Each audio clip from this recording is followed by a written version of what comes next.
Hello everyone.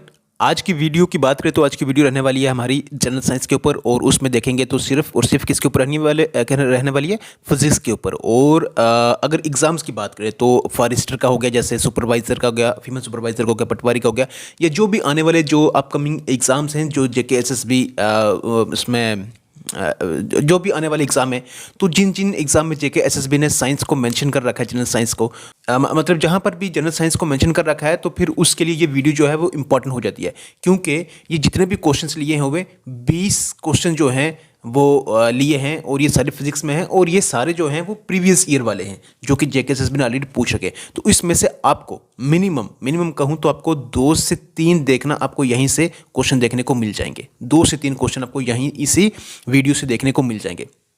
अगर बात करें तो लगभग 3 से 4 वीडियोस जो हैं वो रहने वाली हैं किसके ऊपर, फिजिक्स के ऊपर। उसी तरह से 3 से 4 वीडियोस रहने वाली हैं केमिस्ट्री के ऊपर और उसी तरह से 3 से 4 वीडियोस रहने वाली हैं किसके ऊपर, बायोलॉजी के ऊपर। ओके, तो ये वीडियोस आपने मिस नहीं करनी है। और देखिए, जो भी आपके पास सोर्स है आप उसे करते रहें, लेकिन उसके साथ साथ इन वीडियोज़ को आप क्या करें, साथ में देखें और इन क्वेश्चंस को, इन एमसीक्यूज़ को प्रैक्टिस करें। चलिए पहले क्वेश्चन की तरफ चलते हैं।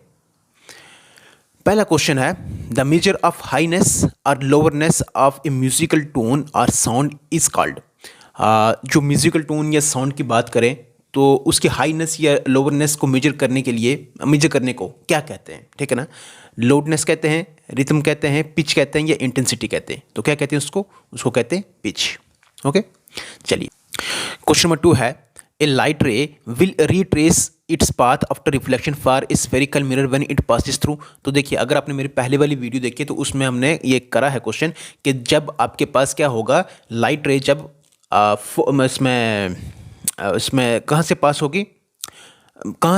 होगी, जब सेंटर ऑफ कर्वेचर से लाइट क्या होगी, मतलब मिरर के ऊपर पड़ेगी, तो उस वक्त फिर वो जिस रास्ते से गई है उसी रास्ते से वापस आएगी। मतलब जब सेंटर ऑफ कर्वेचर से जो लाइट रे है वो जब पास होगी, ठीक है ना, मिरर के ऊपर पड़ेगी, तो फिर इसी सेंटर ऑफ कर्वेचर से क्या होगी, वो वापस भी आएगी। ओके, ये हमने ऑलरेडी कर रखा है।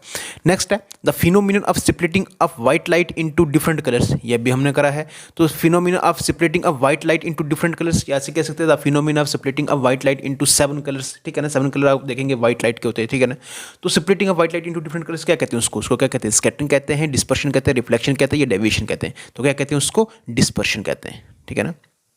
Splitting of white light into its constituent colours क्या कहते हैं उसको, डिस्पर्शन कहते हैं। ओके, नेक्स्ट है, biogas is a type of biofuel that is naturally produced from the decomposition of organic waste. Biogas जो है इसमें एक टाइप का बायोफ्यूल है जो कि नेचुरली प्रोड्यूस होता है किसी डिकम्पोजिशन ऑफ ऑर्गेनिक वेस्ट से।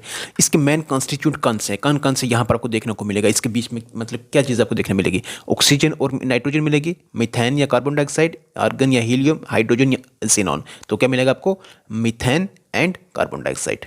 Okay, second part methane and carbon dioxide. चलिए next, the heat received by a person sitting in front of a fire is due to which of the following modes of heat of transfer. देखिए, आग के सामने अगर यहाँ पर आग है, ठीक है ना, इसके सामने हम बैठे हुए हैं, तो ये जो हम तक हीट पहुंच रही है, ये किस तरह से पहुंच रही है, मतलब किस प्रोसेस से पहुंच रही है, कंडक्शन से हो रही है, कन्वेक्शन से हो रही है, रेडिएशन से हो रही है या ऑल ऑफ द अबव हो रही है। तो किससे हो रही है ये हो रही है आपकी रेडिएशन से। किससे हो रही है, रेडिएशन से। कुछ जगहों पर आप देखेंगे इस चीज़ को कन्वेक्शन से भी लिया हुआ है और कुछ जगहों पर कन्वेक्शन प्लस रेडिएशन दोनों का लिया हुआ है, ठीक है ना। बट जो इसमें जेके एसएसबी का अगर बात करें, मतलब सोर्सेज की बात करें, तो काफ़ी जगहों पर जो है रेडिएशन को ही मतलब करेक्ट माना गया, ठीक है ना। तो देखने में ये भी देखा गया कौन सा, कन्वेक्शन वाला भी। अभी अगर मैं आपको बता दूं कन्वेक्शन, कंडक्शन और रेडिएशन में क्या होता है, वेव्स या फिर रेज क्या होती हैं, एज ए हीट वगैरह करती हैं, ट्रांसफ़र होती हैं, ठीक है ना। और यहाँ पर जो ये ट्रांसफ़र होती हैं, ये इनकी जो स्पीड होती है वो लाइट की स्पीड जैसी होती है, मतलब जैसे स्पीड होती है लाइट की, वैसे ही मतलब इसके साथ वो क्या करती है, ट्रैवल करती है, स्पीड ऑफ लाइट के साथ ट्रैवल करती है, ठीक है। अब बात करें कंडक्शन की अगर बात करें तो यहाँ पर पार्टिकल्स मूव नहीं होते, ठीक है ना, पार्टिकल्स मूव नहीं होते। देखिए जैसे एक आयरन रॉड है, ठीक है ना, मान लेते हैं आयरन रॉड है। आप इसको क्या करें, इसको आग में रखें, आप इसको आग में रखा तो आपने मान लिया ये वाला हिस्सा आपने यहाँ तक, इससे आगे वाला आग में है, लेकिन इससे पीछे तो आग नहीं है ना, ठीक है ना। तो देखिए ये तो गर्म होगा ही होगा, लेकिन इसके साथ ये वाला हिस्सा भी क्या हो जाएगा, पीछे वाला क्या हो जाएगा, गर्म हो जाएगा। तो ये जो गर्म हो रहा है ये किस वजह से हो रहा है, मतलब ये वाला जो गर्म होना है, ये इसको क्या कहेंगे, इसको कहेंगे कंडक्शन। क्या कहेंगे इसको, कंडक्शन, ठीक है ना। दूसरा है कन्वेक्शन की अगर बात करें तो यहाँ पर क्या होता है, मतलब यहाँ पर होता है इसमें कि पार्टिकल्स क्या करते हैं, मूव करते हैं। और ये कन्वेक्शन आपको देखने को मिलेगी गैसेस में एंड लिक्विड्स में। गैसेस में एंड लिक्विड्स में आपको क्या देखने को मिलेगी, कन्वेक्शन देखने को मिलेगी। एक चीज़ आपने ध्यान रखनी है, ये जो है इसमें मरकरी की अगर बात करें, जो इसमें मरकरी में जो हीट ट्रांसफ़र होगी वो कंडक्शन से होगी, या कि फिर जबकि मरकरी एक लिक्विड है, ठीक है ना, तो उसमें जो हीट है ट्रांसफ़र किस तरह से होगी, कंडक्शन से होगी या फिर कन्वेक्शन से होगी। देखिए अभी हमने बात करी है कि लिक्विड और गैसेस में क्या होगा, कन्वेक्शन से होगी, लेकिन ये केस आपने याद रखना है कि मरकरी में कंडक्शन से होगी। किससे होगी, कंडक्शन से होगी, ओके, मरकरी में कंडक्शन से होगी, ओके। बाकी ये जो हमारा एटमॉस्फेयर जो है, इसमें ये मतलब इसमें ये क्या गर्म होता है, इसमें गर्म होने की वजह भी क्या होती है, कंडक्शन होता है या कन्वेक्शन होता है। तो इसमें भी क्या होता है, कन्वेक्शन होता है, क्योंकि गैसेस या लिक्विड्स उनमें क्या लगेगा आपका, ये कन्वेक्शन लगेगा। कंडक्शन में अभी ये बात करिए, कन्वेक्शन में क्या होता है कि जो पार्टिकल्स हैं, ठीक है ना, वो क्या करते हैं, मतलब पार्टिकल्स के मूव होने से ही क्या हो रहा है आपका इसमें, मतलब गैसेस और लिक्विड्स में आपके पास कौन सा होगा, ये वाला कन्वेक्शन वाला होगा, ठीक है। और रेडिएशन में जैसे सन रेज जो हम तक पहुंच रही हैं, ठीक है ना, तो वो भी हमारे पास कौन सा, रेडिएशन वाला, ठीक है ना, वो भी क्या होगा, रेडिएशन होगा, ओके। चलिए नेक्स्ट है, the speedometer of A vehicle shows which of the following. तो स्पीडोमीटर एक होता है ओडोमीटर, एक होता है स्पीडोमीटर। तो स्पीडोमीटर क्या बताती है, स्पीड बताती है, लेकिन कौन सी, इंस्टेंटेनियस स्पीड बताती है, ओके। मतलब स्पीड एक पर्टिकुलर टाइम पर क्या हो रही है वही बताती है, कौन बताता है, ये स्पीडोमीटर बताता है, ठीक है। एक होता है ओडोमीटर। ओडोमीटर जो बताता है, ये क्या बताता है, वो ये बताता है कि डिस्टेंस जो ट्रेवल बाय द, कोई भी आप ले लें, जो भी कार लेनी है, ट्रक लेना, जो भी आप ले लें, बाय द बॉडी जो भी है, ठीक है ना, तो वो या फिर इसमें स्कूटर ही ले ले, ठीक है ना। तो ओडोमीटर क्या करता है, जो डिस्टेंस ट्रैवल करती है बॉडी उसमें उसके बारे में बताता है ये, ठीक है ना, ओडोमीटर। और स्पीडोमीटर क्या बताता है, स्पीड के बारे में बताता है। नेक्स्ट है, if the current in A circuit equals 0 ampere. अगर सर्किट में करंट कितना 0 एम्पेयर का है तो इसका मतलब क्या हुआ, रेजिस्टेंस लो, काफ़ी लो है, वोल्टेज इस मतलब वोल्टेज काफ़ी हाई है, सर्किट इज ओपन या सर्किट इज क्लोज्ड। तो क्या होगा, अगर करंट इक्वल है 0 एम्पेयर का तो इसका मतलब ये होगा कि वह सर्किट क्या है, ओपन है, ओके। नेक्स्ट है, 1 fermi is equal to, 1 fermi किसके बराबर होता है, ये दरअसल यहाँ पर लिखा ऐसा गया है, बट इसका आपको ऐसे देखना है, 10⁻⁻15 सेंटीमीटर, ठीक है ना, ये ऐसे है, ठीक है। दूसरा है 10⁻⁻15 मीटर। तो यही आप बताएं इसमें से क्या होगा आंसर, 10⁻⁻15 सेंटीमीटर। 1 फेर्मी किसके बराबर होता है, 10⁻⁻15 मीटर, इसके बराबर या इसके बराबर, तो किसके बराबर होता है, ये 10⁻⁻15 मीटर होता है। ऐसे भी हो सकता है आपके पास ऑप्शन में, ऐसे भी हो सकता है, और 10⁻⁻13 सेंटीमीटर भी हो सकता है ये, ठीक है ना, ये याद रखना। 1 फेर्मी जो होता है 10⁻⁻15 मीटर भी कह सकते हैं उसको, और 10⁻⁻13 सेंटीमीटर भी कह सकते हैं उसको, ओके। आई होप आपको ये क्लियर हो गया होगा। चलिए नेक्स्ट देखते हैं। नेक्स्ट हमारे पास, the negative magnitude of magnification indicates that the images. जो नेगेटिव मैग्नीट्यूड ऑफ मैग्निफिकेशन क्या इंडिकेट करता है कि इमेज क्या है, वो कैसी बनेगी, मतलब वर्चुअल इरेक्ट बनेगी, रियल इरेक्ट बनेगी, रियल इन्वर्टेड बनेगी या वर्चुअल इन्वर्टेड बनेगी। तो हमेशा जब आप नेगेटिव, तो इसका मतलब हमारे पास क्या नेगेटिव हो गया, इसका मतलब इन्वर्टेड हो गया, ठीक है ना।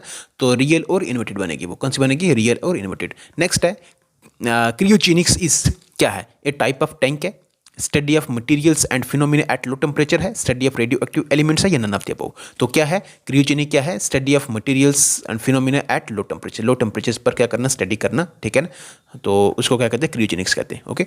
नेक्स्ट है, Hooke's law relates to, Hooke's law किससे जुड़ा हुआ है? Distance of a spring stretches to the force applied to the spring, spring, ठीक है ना? Distance of spring stretches to the mass of the spring, distance of spring stretches to the intensity of the spring, distance of a density of spring to the force applied to the spring. तो क्या होता है? Hooke's law किसके साथ जुड़ा हुआ है? Distance of spring stretches to the force applied to the spring, to the force applied to the string. Okay, चलिए नेक्स्ट चलते हैं।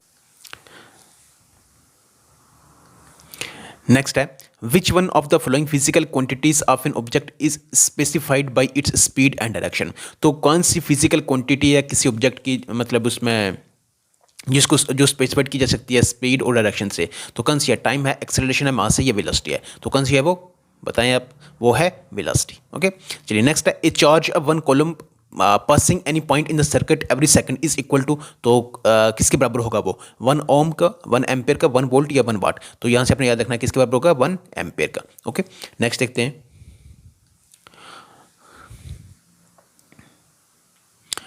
Floating generators are used in a sea to harness. तो floating generators का सीन में use किया जाता है किसके लिए? इसमें टाइड एनर्जी के लिए, वेव एनर्जी के लिए, हाइडल या एनर्जी फ्रॉम पावर पॉइंट। तो किसके लिए यूज़ किया जाता है? वेव एनर्जी के लिए। ओके, चलिए नेक्स्ट देखिए। An enclosure that sits atop the wind turbine and contains the gearbox, low speed shaft and high speed shaft, generator, controller and brake। देखिए एक ऊपर का कंपोनेंट, एक हिस्सा विंड टर्बाइन के ऊपर अगर आप देखेंगे, ठीक है ना, तो उस एक बॉक्स है मतलब, ठीक है ना, उसके अंदर सब कुछ आ रहा है। क्या क्या आ रहा है? गियर बॉक्स आ रहा है, लो स्पीड शाफ्ट आ रहा है, हाई स्पीड शाफ्ट है, जनरेटर आ रहा है, कंट्रोलर आ रहा है, ब्रेक आ रही है। ये सारा जो उस एनक्लोजर जिसमें सब कुछ शेयर है उसको कहते क्या है? उसको क्या कहते हैं? रोटर कहते हैं, नेसेल कहते हैं, जनरेटर कहते हैं या कंट्रोलर कहते हैं? तो क्या कहते हैं उसको? नेसेल कहते हैं उसको। ओके, नेक्स्ट है susceptibility of diamagnetic substance is, क्या है? जीरो है, स्मॉल है बट पॉजिटिव, स्मॉल है, नेगेटिव है या वेरी लार्ज? तो क्या है वो? स्मॉल एंड नेगेटिव है। नेक्स्ट और लास्ट हमारे पास क्वेश्चन ये वाला, fathometer. Fathometer is use to, किसके लिए फैथोमीटर का यूज किया जाता है? To find the depth in the sea, to find the altitude, to find the area या टू फाइंड द स्पीड। तो फैथोमीटर का कहाँ यूज़ किया जाता है? सी मतलब डेप्थ मालूम करने के लिए सी में, ठीक है ना। तो हाँ, इसके साथ ये MCQs जो थे, मतलब जो वीडियोस थी इस MCQs के ऊपर वो हो गई कंप्लीट। अब लगातार आपको यहाँ पर 4 वीडियोस जो हैं वो इस टॉपिक के ऊपर देखने को, मतलब फिजिक्स के ऊपर देखने को मिलेंगी, ठीक है ना। तो किसी भी आप जहाँ पर भी साइंस आपका मेंशन कर रखा है JK SSB के एग्ज़ाम के लिए, तो अब आप रेडी रह जाएं और यहाँ पर इन क्वेश्चंस को देखें। प्रीवियस ईयर वाले हैं, इंपॉर्टेंट हैं, आ सकते हैं और आने के चांसेस भी होते हैं, ठीक है ना। लगभग 70% तक क्वेश्चन आपको यहीं इन वीडियोस से जो डालूंगा मैं प्रीवियस ईयर वाली, उन्हीं में से आपको देखने को मिल जाएंगे। ओके, चलिए अगर आपको ये वीडियो अच्छी लगी है, पसंद आई है, तो वीडियो को आप कर दें लाइक। और अगर आप ऐसे ही मतलब ऐसे वीडियोस देखना चाहते हैं, ठीक है ना, तो उसके लिए चैनल को कर दें सब्सक्राइब, बेल आइकन को प्रेस कर दें ताकि उससे हर नए आने वाली वीडियो की नोटिफिकेशन आप तो सबसे पहले पहुंचे। चलिए रखिएगा अपना health, take care, good bye.